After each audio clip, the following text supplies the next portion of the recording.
Enjoy. A quick thank you to the T5 peeps. Bob the Dragon, Datamagnet, Cat Crab Lobster, Duck Machine, TryAgain95, Astraya the Dreamer, Mezec, Budic Joel, Germanchemist, Casper Arnholtz, and Chaos to Must. Thank you very much. Cute and Cuddly, written by JimmyAgnt007. The Molar Science Director had a problem. Rather, they had a problem that created another problem. The humans had invented FTL about 1,000 years early, according to the predictive models. Due to the lack of scientific elements in their system, humans shouldn't have been able to do it at all. That was the first problem. This led to a sudden need to choose what species would provide a diplomat for first contact. Like most of the species in the galaxy, the Molar evolved into crabs. This was the second problem the first created. Humans would not react well to a chittering giant covered in shell, despite the psychopathic deathwalters being the far more dangerous species. A covert survey team made the mistake of wildly misunderstanding the meaning behind Crab Festival at a maritime town and requiring psychological treatment for life once the recovery team managed to find them catatonic in the water. The only other warm-blooded species was itself a recent contact, but it entirely lacked any knowledge the humans would want to know about the galaxy. Though, as the director investigated more, they realized that it was only choice and hoped that the diplomat that they sent could study quickly. Poole was terrified. He volunteered for the diplomatic corps because his people were still learning to adjust to alien life, and he wanted to help foster that understanding. Suddenly, he was considered the best choice because he had been the first to leave the star system who wasn't a politician. That made him an expert. He wanted to hate these superiors for doing this to him, but he could see how terrified they were. "My children are too young," he had said. "They can't leave my wife or me yet." "Good, bring them." So that's what they replied. Bring them. 6 younglings who were just learning to scamper. Bring them to meet the humans. They actually seemed excited at the idea instead of taking him off the assignment. His wife, Fala, wasn't a diplomat though. He was relieved when she offered to cover the sightseers in his stead, trying to find a bright spot. How was she to do that while wrangling 6 younglings? He didn't know. He shook as the ship docked, looking between the door and his wife, who shook as much from her terror as the mobile mass of his children in her arms. It was a nightmare. The airlock had already cycled before they told him that it was an airlock. They disguised it so that he wouldn't run away until it was too late. He thought about the Molar who signed off on the plan, who had been advising his government the whole time with regards to the humans. "Trust me, this will work better than any other option." That was what they had said. Poole watched the doors open to reveal a dozen humans at the far side of the desk. Had they been closer, they would have towered over him. Their eyes widened as he entered and climbed the steps so that he could reach the desk. His training was gone the moment he realized he was supposed to greet them. Instead, it was a human who spoke first. Shrieked, in fact, if his cultural translator was working correctly. "Oh, little baby space otters." One of the humans who had been standing behind the one sitting at the table rushed forward to stand at the desk. So stunned by the noise, Poole and Fala couldn't stop their excited younglings from jumping out of her arms and scampering across the table. The human crouched down and picked up one of the younglings and held him to her face. "Their fur is so soft," she, according to the translator, giggled.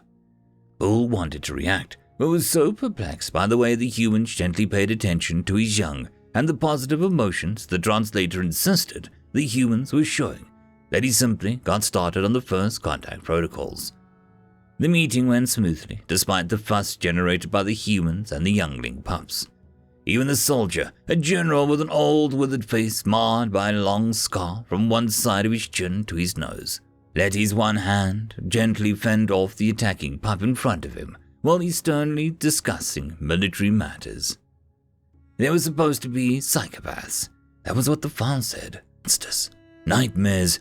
Who, didn't even mind when one of the pups tried to crawl under their uniform cap. They made no sense to Poole. Although entirely confused, Poole had to admit that his people had been the best choice to make first contact. His species, being largely aquatic but still similar enough to the humans, let their engines aid the humans in ocean living, while the humans taught them how to build higher on land. Exchange programs started, and humans showed up in all sorts of places. The nurseries were popular with young humans looking to have an adventure off-world, and the whole reason the space otters started building on land was to protect their young from the dangers of the water. It was one of the few industries largely on land where humans were most comfortable. That being said, humans were surprisingly capable in the water, and as Poole dropped his pups off, he saw the humans swimming in the pools not entirely without grace. "Do their teeth not hurt?" Poole asked the human, who was almost ignoring several attacks by the energetic pups. "I'm used to cat bites, sir. These little ones have a long way to go to bother me," replied the young human, adolescent Ashley. "Cats? A breed of predator, I think I read." Poole seemed confused. "Some are big enough to hunt us, but most of the ones we live with are the ones who domesticated themselves to feed on the vermin that congregated around our early settlements. Eventually, we just couldn't live without them. They still hunt us, but it's more playful and rather unsuccessful." Ashley laughed, as Poole was as confused as always. Nothing the humans talked about made sense. "Well, our young need to learn manners sometime." Ashley came out of the water in a wetsuit that mimicked the effect of his fur for the human and only stood a head taller than him. "Don't we all?" Poole had antagonized the service desk for his translator ever since making first contact, insisting that it wasn't working. He had to accept the fact that the humans were, in fact, the ones not making sense. It wasn't just her. The other humans were the same. They were all young by human standards, but even the older ones were just as odd.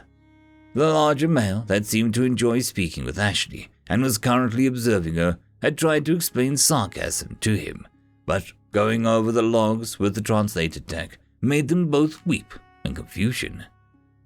I should be getting back to work. Your people are planning on building a skyscraper, and I need to make sure your misunderstandings are at a minimum." Poole learned early on to smile and nod before carrying on, instead of asking humans to explain themselves. Ashley was about to reply when her communicator angrily yelped at the same moment he did. Poole looked at the message. "Alert! Yak ship spotted. Transport class transmitting intention to collect slaves and warning against opposition." "What is this?" Ashley asked, confused. "The Yakak collect slaves to train and work. They have a use for our people in the water infrastructure of their off-world colonies. They train them young so they don't question anything." Poole swallowed hard, looking up from his communicator to see Ashley upset. Not upset. Each translator kept spitting out words like angry and furious, before rage, and insisting that he was in extreme danger. "They are coming here." It was a statement that Poole weakly nodded to confirm. "Everyone, listen up. Slave raid incoming. Get the young in the night pool. No windows, one door. Once they're inside, move a locker in front to hide the door itself and fill it with rocks." Poole watched as the tiny human ordered about the rest. "Even message the student program and forward every move we make so that they can do the same at the other locations. Everyone else grab or make weapons and barricades once the otters are safe." Ashley turned to Poole. "Get your kids and the staff into the night pool. Don't make any noise, and don't send any messages." Poole obeyed the stern expression that matched the determined glare of the general he had met at first contact, despite the youthful nature it had. It was crowded, but everyone was inside the night pool, and he soon heard a large object moved in front of the door. Moments later, the bangs of rocks being put inside rang out. Rocks that would have taken him and 3 others to move with a crane cart were being tossed around like nothing. Another alert came informing him the ship had landed at the clearing for the skyscraper site. Remembering his rank, he logged into the nursery feed to check the cameras and saw the humans frantically moving about. They broke things, made things, did things he didn't understand. Wanting to understand more, he logged into the human network and saw the messages that they were sending, and focused on Ashley. Ashley, attackers are on the way. Lock the doors to slow them down. Getting close so they can't shoot. No retreat, no surrender. And for the love of everything cute and cuddly, no mercy. Bull felt a terrifying chill down his spine. He could see the humans getting ready, and the yikak in the lot where the conveyance was parked. What followed was horrifyingly transfixing to watch. The upright crabs crashed into the barricades at the front door, expecting them to give away. Instead, they were forced into a narrow gap that seemed to be left intentionally. Ashley could be seen on camera and heard through the walls. The bellows of a voice called out, the message being received at other locations, identifying weak points as they were discovered. Bull could see the humans at the front reacting instantly, switching the direction of their stabs. Some of the weapons they used had been the safety rail they tore from the wall and bent repeatedly to break in a point. The rails his people needed welding tools to cut. The humans broke with their strength. Down one of the halls leading to the rear door, humans had strung cables between each of the side intersections and attached a bucket to the middle. Using doors, they ripped out the frames as cover. They used the cable to hurl rocks at the yikak with surprising accuracy. Greater accuracy than the yikak themselves with their firearms.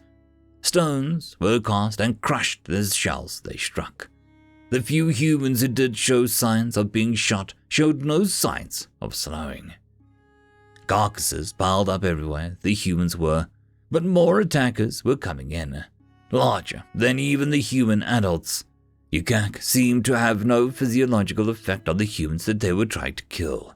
The smaller ones leapt onto them and stabbed them under the plates on their back to bring them down before leaping onto the next.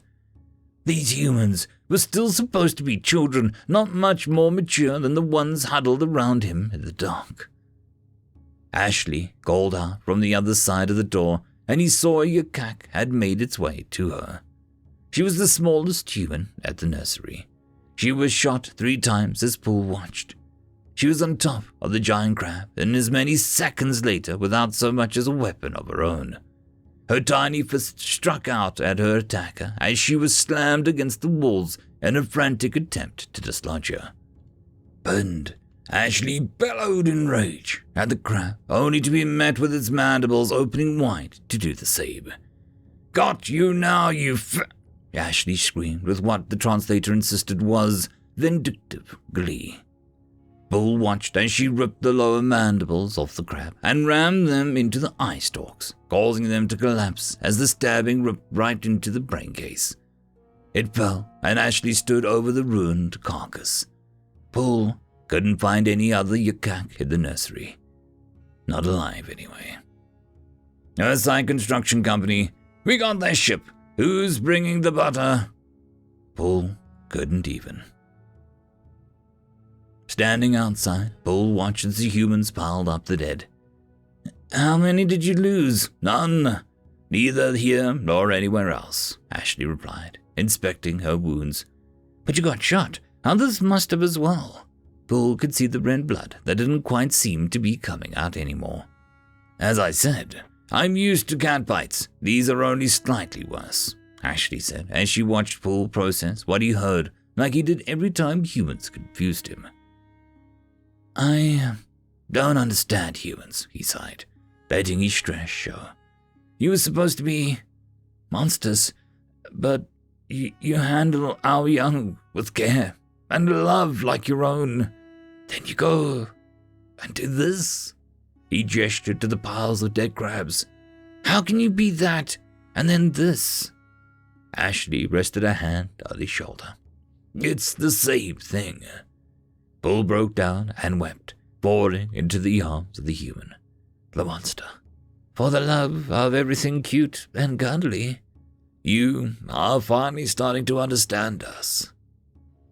6 months later, the Molar Science Director was defending his labeling of humans' first contact as success, and the Yikak slave empire was no more. He insisted it was clearly second contact that ended in a war. Paul shook his head when he read the first line of the Articles of Unconditional Surrender. To the Coalition of Armed Student Volunteers, for the love of everything cute and cuddly, in addition to the community service credit requirements, the Kak Empire offers their surrender. Humans were weird monsters. End of story. And that, my friends, concludes this video. I hope that you enjoyed.